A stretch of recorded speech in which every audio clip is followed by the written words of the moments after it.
जय श्री कृष्णा दोस्तों, राधे राधे। आज हम सभी पावन और शुभ दिन पर सत्यनारायण भगवान की कथा सुनेंगे। तो आइए भगवान के आशीर्वाद से कथा को प्रारंभ करते हैं। भगवान सत्यनारायण जी की जय हो। श्री व्यास जी ने कहा, एक समय नैमिषारण्य तीर्थ में शौनक आदि सभी ऋषियों तथा मुनियों के पुराण शास्त्र के वेत्ता श्री सूत जी महाराज से पूछा, महामुनि, किस व्रत अथवा तपस्या में मनोवांछित फल प्राप्त होता है, उसे हम सब सुनना चाहते हैं, आप कहें। श्री सूत जी बोले, इसी प्रकार देव ऋषि नारद जी के द्वारा भी पूछे जाने पर भगवान कमलापति ने उनसे जैसे कहा था उसे कह रहा हूँ, आप लोग सावधान होकर सुने। एक समय योगी नारद जी लोगों के कल्याण की कामना से विविध लोकों में भ्रमण करते हुए मृत्यु लोक में आए और यहाँ उन्होंने अपने कर्म फल के अनुसार नाना योनियों में उत्पन्न सभी प्राणियों को अनेक प्रकार के कलेश दुख भोगते हुए देखा तथा किस प्रकार इनके दुखों का सुनिश्चित रूप से नाश हो सकता है, ऐसा मन में विचार करके वह विष्णु लोक गए। वहाँ 4 भुजाओं वाली शंख चक्र गदा पद्म तथा वनमाला से विभूषित शुक्ल वर्ण भगवान श्री नारायण का दर्शन कर उन देवाधिदेव की स्तुति करने लगे। नारद जी बोले, हे वाणी और मन से परे स्वरूप वाली और अनंत से रहित निर्गुण और सकल कल्याणमय गुणगानों से संपन्न तथा भक्तों की पीड़ा नष्ट करने वाले परमात्मा, आपको नमस्कार है। स्तुति सुन के अनंतर भगवान श्री विष्णु जी ने नारद जी से कहा, महाभाग, आप किस प्रयोजन से यहाँ आए हैं? आपके मन में क्या है? कही, वह सब कुछ मैं आपको बताऊंगा। नारद जी बोले, हे भगवान, मृत्यु लोक में अपने पाप कर्मों के द्वारा विभिन्न योनियों में उत्पन्न सभी लोग बहुत प्रकार के कलेशों से दुखी रहते हैं। हे नाथ, किस लघु उपाय से उनकी कष्टों का निवारण हो सकता है? यदि आपकी मेरे ऊपर कृपा हो तो वह सब मैं सुनना चाहता हूँ, उसे बताएं।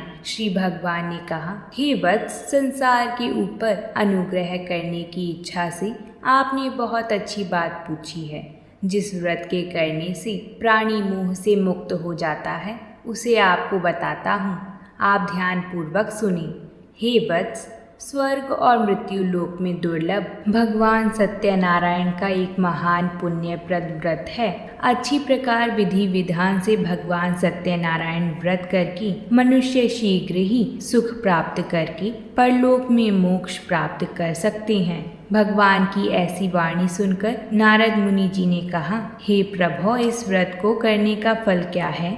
इसका विधान क्या है? इसकी व्रत कथा किस प्रकार है? श्री भगवान ने कहा, यह सत्यनारायण व्रत दुख शोक आदि का शमन करने वाला, धन धान्य की वृद्धि करने वाला, सौभाग्य और संतान देने वाला तथा स्वर्ग विजय प्रदान करने वाला, जिस किसी भी दिन भक्ति और श्रद्धा से मनुष्य ब्राह्मणों और बंधु बांधवों के साथ धर्म में तत्पर होकर सायंकाल में भगवान सत्यनारायण की पूजा करे, नैवेद्य के रूप में उत्तम कोटि के भोजन पदार्थ को सवाया मात्र की भक्ति पूर्वक अर्पित करना चाहिए।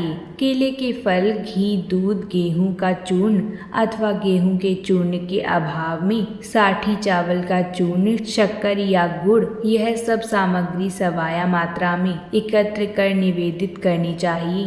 परिवारजनों के साथ सत्यनारायण भगवान की कथा सुनकर ब्राह्मणों को भोजन और दक्षिणा देनी चाहिए। ऐसा करने से मनुष्यों की अभिलाषा अवश्य पूर्ण होती है। विशेष रूप से पृथ्वी लोक में यह सबसे छोटा सा उपाय है। दूसरा अध्याय प्रारंभ। सुत जी बोले, हे देवी जनों, अब मैं पुनः पूर्व काल में जिसने इस सत्यनारायण व्रत को किया था उसे भली भांति विस्तार पूर्वक कहूँगा। रमणीय काशी नामक नगर में कोई अत्यंत निर्धन ब्राह्मण रहता था। भूख और प्यास से व्याकुल होकर वह प्रतिदिन पृथ्वी पर भटकता रहता था। ब्राह्मण प्रिय भगवान ने उस दुखी ब्राह्मण को देखकर वृद्ध ब्राह्मण का रूप धारण करके उस ब्राह्मण से आदर पूर्वक पूछा, हे विप्र, विप्र, प्रतिदिन अत्यंत दुखी होकर तुम किस लिए पृथ्वी पर भ्रमण करते रहते हो? यह सब बतलाओ, मैं सुनना चाहता हूँ। ब्राह्मण बोला, प्रभो, मैं अत्यंत दरिद्र ब्राह्मण हूँ और भिक्षा के लिए पृथ्वी पर घूमता रहता हूँ। यदि मेरी इस दरिद्रता को कोई दूर करने का आपके पास उपाय है तो कृपा करके बतलाइए। वृद्ध ब्राह्मण बोला, हे ब्राह्मण देव, सत्यनारायण भगवान विष्णु अभीष्ट फल को देने वाले हैं। तुम उनका उत्तम व्रत करो, जिसे करने से मनुष्य सभी दुखों से मुक्त हो जाते हैं। व्रत के विधि को भी ब्राह्मण से विस्तार पूर्वक कहकर वृद्ध ब्राह्मण रूपी भगवान विष्णु वहीं पर अंतर ध्यान हो गए। वृद्ध ब्राह्मण ने जैसा कहा, उस व्रत को अच्छी प्रकार से वैसा ही करूँगा। यह सोचते हुए उस ब्राह्मण को रात में नींद नहीं आई। अगले दिन प्रातः काल उठकर सत्यनारायण का व्रत करूँगा, ऐसा संकल्प करके वह ब्राह्मण भिक्षा के लिए चल पड़ा। उस दिन ब्राह्मण को भिक्षा में बहुत सा धन प्राप्त हुआ। उसी धन से उसने बंधु बांधवों के साथ भगवान सत्यनारायण का व्रत किया। इस व्रत के प्रभाव से वह श्रेष्ठ ब्राह्मण सभी दुखों से मुक्त होकर समस्त संपत्तियों से संपन्न हो गया। उस दिन से लेकर प्रत्येक महीने उसने यह व्रत किया। इस प्रकार भगवान सत्यनारायण के इस व्रत को करके वह श्रेष्ठ ब्राह्मण सभी पापों से मुक्त हो गया और उसने मोक्ष प्राप्त किया। हे विप्र, पृथ्वी पर जब भी कोई मनुष्य श्री सत्यनारायण का व्रत करेगा, उसी समय उसके समस्त दुख नष्ट हो जाएंगे। हे ब्राह्मणों, इस प्रकार भगवान नारायण ने महात्म्य नारद जी से जो कुछ कहा, मैंने वह सब आप लोगों को कह दिया है। श्री सुत जी बोले, हे मुनि, पृथ्वी पर जिसने यह व्रत किया है उसे आप लोग सुने। एक बार वह द्विज श्रेष्ठ अपनी धन संपत्ति के अनुसार बंधु बांधवों तथा परिवारजनों के साथ व्रत करने के लिए उद्यत हुआ। इसी बीच एक लकड़हारा वहां आया और लकड़ी बाहर रखकर उस ब्राह्मण के घर गया। प्यास से व्याकुल वह उस ब्राह्मण को व्रत करता हुआ देख प्रणाम करके उससे बोला, हे प्रभु, आप यह क्या कर रहे हैं? इसके करने से क्या फल की प्राप्ति होती है? मुझे कहिए। विप्र ने कहा, यह सत्यनारायण भगवान का व्रत है जो सभी मनोरथ को प्रदान करने वाला है। उसी के प्रभाव से मुझे यह सब धन धान्य प्राप्त हुआ है। जल पीकर तथा प्रसाद ग्रहण करके वह नगर चला गया। सत्यनारायण देव के लिए मन से ऐसा सोचने लगा कि आज लकड़ी बेचने से धन प्राप्त होगा। उसी धन से भगवान सत्यनारायण का श्रेष्ठ व्रत करूंगा।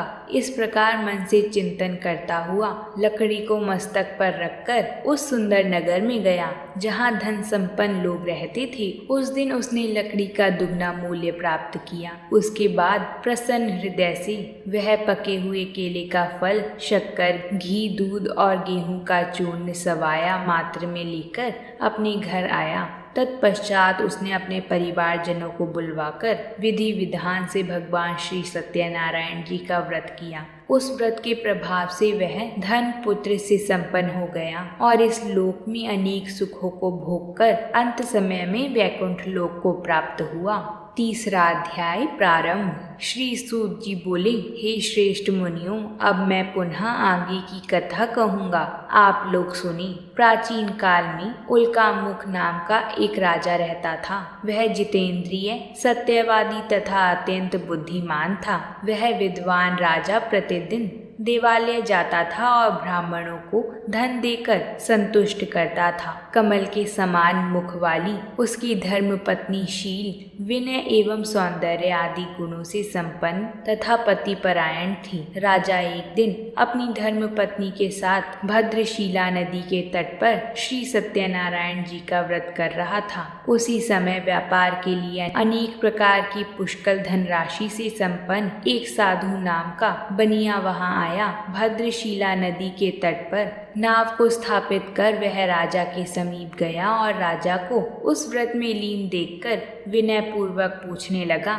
साधु ने कहा, आप भक्ति युक्त चित्त से यह क्या कर रहे हैं? कृपा कर वह सब बताइए, इस समय मैं सुनना चाहता हूँ। राजा बोले, हे साधो, पुत्र आदि की प्राप्ति की कामना से अपने बंधु बांधवों के साथ अतुल तेज संपन्न भगवान विष्णु जी का व्रत एवं पूजन कर रहा हूँ। राजा की बात सुनकर साधु ने आदर पूर्वक कहा, हे राजन, इस विषय में आप मुझे सब कुछ बताइए। आपके कथा अनुसार मैं इस व्रत का पूजन करूँगा। मुझे भी संतान नहीं है, इससे अवश्य ही मुझे संतान प्राप्ति होगी। ऐसा विचार कर वह व्यापार से निवृत्त होकर आनंद पूर्वक अपने घर आया। उसने अपनी भार्या से संतान प्रदान करने वाले इस सत्य व्रत को विस्तार पूर्वक बताया तथा जब उसे संतान प्राप्त होगी तब मैं इस व्रत को करूँगा। एक दिन उसकी भार्या भगवान श्री सत्यनारायण जी की कृपा से वह गर्भवती हुई।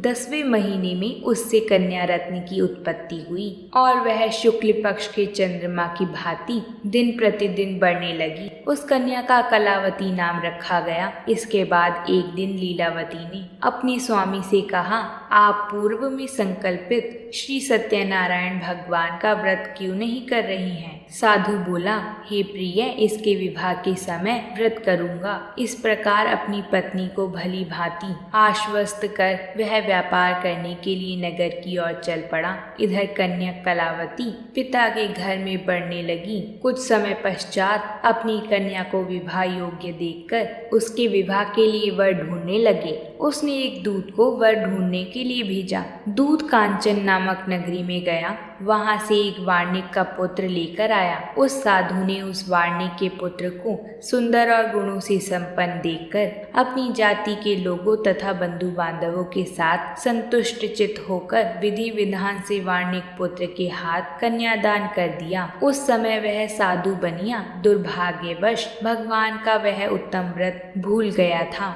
पूर्व संकल्प के अनुसार विवाह के समय व्रत न करने के कारण भगवान उस पर रुष्ट हुए। कुछ समय पश्चात अपने व्यापार कर्म में कुशल वह साधु बनिया काल की प्रेरणा से अपने दामाद के साथ व्यापार करने के लिए समुद्र के समीप ही दूसरे नगर में गया और दामाद के साथ व्यापार करने लगा। वह दोनों एक दिन राजा चंद्रकेतु के रमणीय उस नगर में गए। उसी समय भगवान श्री सत्यनारायण ने उसी भ्रष्ट प्रतिज्ञ देख इसे दारुण, कठिन और महान दुख प्राप्त होगा यह श्राप दे दिया। एक दिन एक चोर राजा चंद्रकेतु के धन को चुराकर वहीं आया जहां दोनों व्यापारी स्थित थे। वह अपने पीछे दौड़ते हुए दूतों को देखकर भयभीत चित्त से धन वहीं छोड़कर शीघ्र ही छिप गया। उसके बाद राजा के दूत वहां आ गए जहां वह साधु व्यापारी थे। वहां राजा के धन को देखकर वह दूत उन दोनों व्यापारियों को बांध कर ले गया और वह हर्षपूर्वक दौड़ते हुए राजा से बोले, हे प्रभु, हम दोनों चोरों को पकड़ लाए। राजा की आज्ञा से दोनों शीघ्र ही दृढ़ता पूर्वक बांधकर बिना विचार किए महान कारागार में डाल दिए गए। भगवान सत्यदेव की माया से किसी ने उन दोनों की बात नहीं सुनी और राजा चंद्रकेतु ने उन दोनों का धन भी ले लिया। भगवान के श्राप से व्यापारी के घर में उसकी भार्या भी अत्यंत दुखित होने लगी। उनके घर में सारा का सारा जो धन था वह चोर चुरा ले गए। लीलावती शारीरिक तथा मानसिक पीड़ाओं से युक्त भूख और प्यास से दुखित होकर इधर उधर भटकने लगी। कलावती कन्या भी भोजन के लिए इधर उधर प्रतिदिन घूमने लगी। एक दिन भूख से पीड़ित होकर कलावती एक ब्राह्मण के घर गई। वहां जाकर उसने सत्यनारायण भगवान के व्रत पूजन को देखा। वहां बैठकर उसने कथा सुनी और वरदान मांगा। उसके बाद प्रसाद ग्रहण करके वह कुछ रात होने पर घर गई। माता ने कलावती कन्या से प्रेम पूर्वक पूछा, पुत्री, रात में तू कहाँ रुक गई थी? पुत्री ने कहा, माँ, मैंने एक ब्राह्मण के घर में मनोरथ प्रदान करने वाला व्रत देखा। कन्या की बात सुनकर व्यापारी की भार्या ने उस व्रत को करने का संकल्प लिया। बंधु बांधवों के साथ भगवान श्री सत्यनारायण जी का व्रत किया तथा इस प्रकार प्रार्थना की, हे भगवान, आप हमारे पति एवं जमाता के अपराध को क्षमा करें। वह दोनों अपने घर शीघ्र आ जाएं। इस व्रत से भगवान सत्यनारायण पुनः संतुष्ट हो गए तथा उन्होंने राजा के सपने में आकर राजा से कहा, हे वत्स, प्रातः काल दोनों व्यापारियों को छोड़ दो और वह सारा धन भी दे दो जो तुमने उनसे लिया था, अन्यथा तुम्हारे साथ बुरा होगा। इसके बाद भगवान सत्यनारायण अंतर्ध्यान हो गए। इसके बाद प्रातःकाल राजा ने दोनों बंदी व्यापारियों को शीघ्र ही मुक्त कर दिया। इसके बाद दोनों महाजन राजा को प्रणाम करके अपने पूर्व वृतांत का स्मरण करते हुए कुछ न बोल सके। राजा ने कहा, अब आप डरिए मत, अब यहाँ कोई भय नहीं है। पहले जो धन लिया था उसे दुना करके दिया। उसके बाद राजा ने पुनः उनसे कहा, साधो अब आप अपने घर को जाएं। राजा को प्रणाम करके आपकी कृपा से हम जा रहे हैं। ऐसा कहकर उन दोनों ने अपने घर की ओर प्रस्थान किया। चौथा अध्याय प्रारंभ। श्री सूत जी बोले, दोनों साधु बनिया ब्राह्मणों को धन देकर नगर के लिए चल पड़े। साधु के कुछ दूर जाने पर भगवान सत्यनारायण की उसकी सत्यता की परीक्षा के लिए जिज्ञासु हुए। साधो, तुम्हारे नाव में क्या भरा है? तब धन के मंद में चूर दोनों महाजनों ने अवहेलना पूर्वक हंसते हुए कहा, क्या तुम्हें द्रव्य लेने की इच्छा है? हमारी नाव में तो लता और पत्ते आदि भरे हैं। ऐसी निष्ठुर वाणी सुनकर तुम्हारी बात सच हो जाए। ऐसा कहकर दंडी सन्यासी के रूप धारण किए हुए भगवान कुछ दूर जाकर समुद्र के समीप बैठ गए। दंडी के चले जाने पर नित्य क्रिया करने के पश्चात उतराई हुई अर्थात जल में ऊपर की ओर उठी हुई नौका को देखकर व्यापारी अत्यंत आश्चर्य में पड़ गए और नाव में लता और पत्ते आदि देखकर मूर्छित हो गए। सचेत होने पर वे दोनों चिंतित हो गए। तब उसके दामाद ने कहा,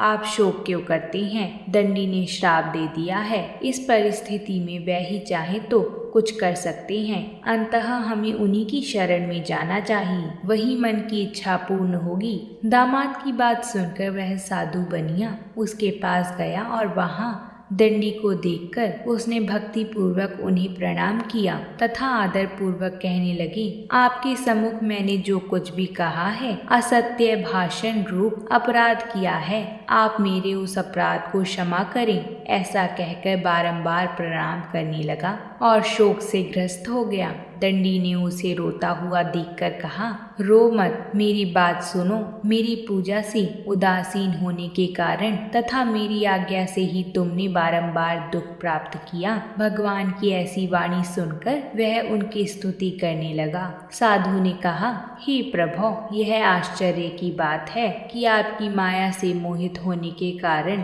ब्रह्मा आदि देवता भी आपके गुणों और रूपों को नहीं जान पाते। फिर मैं मूर्ख आपकी माया से मोहित होने के कारण कैसे जान सकता हूँ? आप प्रसन्न हो, मैं अपनी धन संपत्ति के अनुसार आपकी पूजा करूँगा। मैं आपकी शरण में आना चाहता हूँ। मेरी जो नौका के स्थित पूरा धन था उसकी तथा मेरी रक्षा करें। भगवान जनार्दन संतुष्ट हो गए। भगवान हरि उसे अभीष्ट वर प्रदान करके वहीं अंतर ध्यान हो गए। उसके बाद वह साधु अपनी नौका में चढ़ा और उसे धन धान्य से परिपूर्ण देखकर भगवान सत्यदेव की कृपा से हमारा मनोरथ सफल हो गया। ऐसा कहकर सब जनों के साथ उसने भगवान की विधिवत पूजा की। भगवान श्री सत्यनारायण जी की कृपा से वह आनंद से परिपूर्ण होकर अपने देश के लिए प्रस्थान किया। सेठ जी अपने दामाद तथा बंधु वर्गों के साथ बहुत सारे धन धान्य से संपन्न होकर नगर के निकट पहुंच रही हैं। यह बात सुनकर उस साध्वी ने श्री सत्यनारायण जी की पूजा करके अपनी पुत्री से कहा, मैं साधु के दर्शन के लिए जा रही हूँ, तुम शीघ्र आओ। माता का ऐसा वचन सुनकर व्रत को समाप्त करके प्रसाद का परित्याग कर वह कलावती भी अपने पति का दर्शन करने के लिए चल पड़ी। इससे भगवान सत्यनारायण रुष्ट हो गए और उन्होंने उसके पति को तथा नौका को धन के साथ हरण करके जल में डुबा दिया। इसके बाद कलावती कन्या अपने पति को न देख पाई और शोक करने लगी। नाव को न देख पाने के कारण वह बहुत दुखी हुई। साधु बनिया ने सोचा, यह क्या आश्चर्य हो गया। नाव का संचालन करने वाले भी सभी चिंतित हो गए। कन्या की माँ भी दुखी हुई और विलाप करने लगी और अपने पति से इस प्रकार बोली, ऐसी कैसी नौका गायब हो सकती है? न जाने किस देवता की उपेक्षा से वह नौका हरण कर ली गई है, अथवा श्री सत्यनारायण जी का महात्म्य कौन जान सकता है। ऐसा कहकर वह सब जनों के साथ विलाप करने लगी। कन्या ने दुखी मन से पति की पादुका लेकर उनका अनुगमन करने के लिए उसने मन में निश्चय किया। कन्या के इस प्रकार के आचरण को देखकर भार्या सहित वह धर्म यज्ञ साधु बनिया अत्यंत शोक करने लगा और सोचने लगा कि भगवान सत्यनारायण ने ही यह अपहरण किया है, अथवा हम सभी भगवान सत्यदेव की माया से मोहित हो गए हैं। अपनी धन शक्ति के अनुसार मैं भगवान श्री सत्यनारायण जी की पूजा करूंगा। सभी को बुलाकर इस प्रकार कहकर उसने अपने मन की इच्छा प्रकट कर भगवान सत्यदेव को दंडवत प्रणाम किया। इससे भगवान सत्यदेव प्रसन्न हो गए और भगवान ने कृपा पूर्वक कहा, तुम्हारी कन्या ने प्रसाद छोड़कर अपने पति को देखने चली गई थी। निश्चय ही इसी कारण उसका पति अदृश्य हो गया है। यदि घर जाकर प्रसाद ग्रहण करके वह पुनः आए तो हे साधु बनिया, तुम्हारी पुत्री पति को प्राप्त करेगी, इसमें संशय नहीं है। कन्या ऐसा सुनकर शीघ्र ही घर गई और उसने प्रसाद ग्रहण किया और पुनः आकर सब जनों के साथ पति को देखा। अब चलो घर चलती हैं, विलंब क्यों कर रही हो। सभी ने घर जाकर विधि विधान से भगवान सत्यनारायण जी का पूजन करके धन तथा बंधु बांधवों के साथ अपने घर गया। उसके बाद पूर्णिमा और संक्रांति पर्वों पर भगवान सत्यनारायण का पूजन करते हुए इस लोक में सुख भोग कर अंत में वह सत्यपुर वैकुंठ लोक में चला गया। 5वां अध्याय प्रारंभ। श्री सूत जी बोले, हे श्रेष्ठ मुनियों, अब इसके बाद मैं दूसरी कथा कहूँगा, आप लोग इसे सुने। अपनी प्रजा का पालन करने में तत्पर तंगध्वज नामक एक राजा था। उसने सत्यदेव के प्रसाद का परित्याग करके दुख प्राप्त किया था। एक बार वह वन में जाकर और वहाँ बहुत से पशुओं को मारकर वट वृक्ष के नीचे आया। वहाँ उसने देखा कि गोपागण बंधु बांधवों के साथ संतुष्ट होकर भक्ति पूर्वक भगवान सत्यदेव की पूजा कर रही हैं। राजा यह देखकर भी अहंकारवश ना तो वहाँ गया और ना उसे भगवान सत्यनारायण को प्रणाम किया। पूजन के बाद सभी गोपागण भगवान का प्रसाद राजा के समीप रखकर वहाँ से लौट आई और इच्छा अनुसार उन सभी ने भगवान का प्रसाद ग्रहण किया। इधर राजा को प्रसाद का परित्याग करने से बहुत दुख हुआ। उसका संपूर्ण धन धान्य एवं सभी 100 पुत्र नष्ट हो गए। राजा ने मन में यह निश्चय किया कि अवश्य ही भगवान सत्यनारायण ने हमारा नाश कर दिया है, इसलिए मुझे वहां जाना चाहिए जहां श्री सत्यनारायण जी का पूजन हो रहा था। ऐसा निश्चय करके राजा गोपागणों के समीप गया और उसने गोपागणों के साथ भक्ति श्रद्धा से युक्त होकर विधि पूर्वक भगवान सत्यदेव की पूजा की। भगवान सत्यदेव की कृपा से वह पुनः धन और पुत्रों से संपन्न हो गया तथा इस लोक में सभी सुखों को भोग कर अंत में वैकुंठ लोक को प्राप्त हुआ। श्री सूत जी कहते हैं, जो भी व्यक्ति इस परम दुर्लभ श्री सत्यनारायण जी का व्रत करता है और पुण्यमयी तथा फलदायिनी भगवान की कथा को भक्ति युक्त होकर सुनता है, उसे भगवान सत्यनारायण की कृपा से धन धान्य आदि की प्राप्ति होती है। दरिद्र धनवान हो जाता है, बंधन में पड़ा हुआ बंधन से युक्त हो जाता है, डरा हुआ व्यक्ति भय मुक्त हो जाता है। यह सत्य बात है, इसमें संशय नहीं है। हे ब्राह्मणों, इस प्रकार मैंने आप लोगों से भगवान सत्यनारायण के व्रत को कहा, जिससे मनुष्यों के दुख सभी नष्ट हो जाते हैं। भगवान विष्णु को ही कुछ लोग काल, कुछ लोग सत्य, कोई ईश और कोई सत्यदेव तथा दूसरे लोग सत्यनारायण नाम से कहेंगे। अनेक रूप धारण करके भगवान सत्यनारायण सभी का मनोरथ सिद्ध करते हैं। जो व्यक्ति नित्य भगवान सत्यनारायण की इस व्रत कथा को पढ़ता है, सुनता है, भगवान सत्यनारायण की कृपा से उसके सभी पाप नष्ट हो जाते हैं। हे मुनीश्वरों, पूर्व काल में जिन लोगों ने भगवान सत्यनारायण का व्रत किया था, उसके अगले जन्म का वृतांत कहता हूँ, अब आप उसे सुनो। महान प्रज्ञा संपन्न शतानन नाम के ब्राह्मण सत्यनारायण व्रत करने के प्रभाव से दूसरे जन्म में सुदामा नामक ब्राह्मण हुए और उस जन्म में भगवान श्री कृष्ण का ध्यान करके उन्होंने मोक्ष प्राप्त किया। लक्कड़हारा भील गुहों का राजा हुआ और अगले जन्म में उसने भगवान श्री राम की सेवा करके मोक्ष प्राप्त किया। महाराज उल्कामुख दूसरे जन्म में राजा दशरथ हुए, जिन्होंने श्री रंगनाथ जी की पूजा करके अंत में वैकुंठ प्राप्त किया।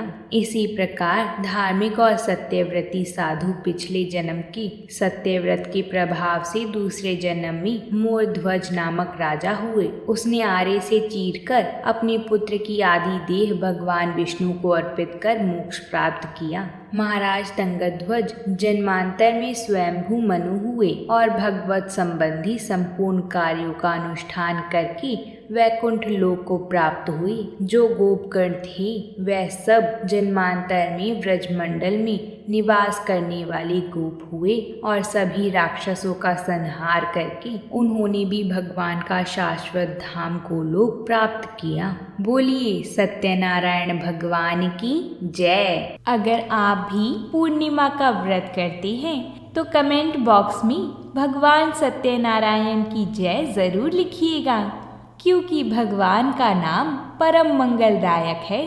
तो प्रेम से बोलिए सत्यनारायण भगवान की जय हो।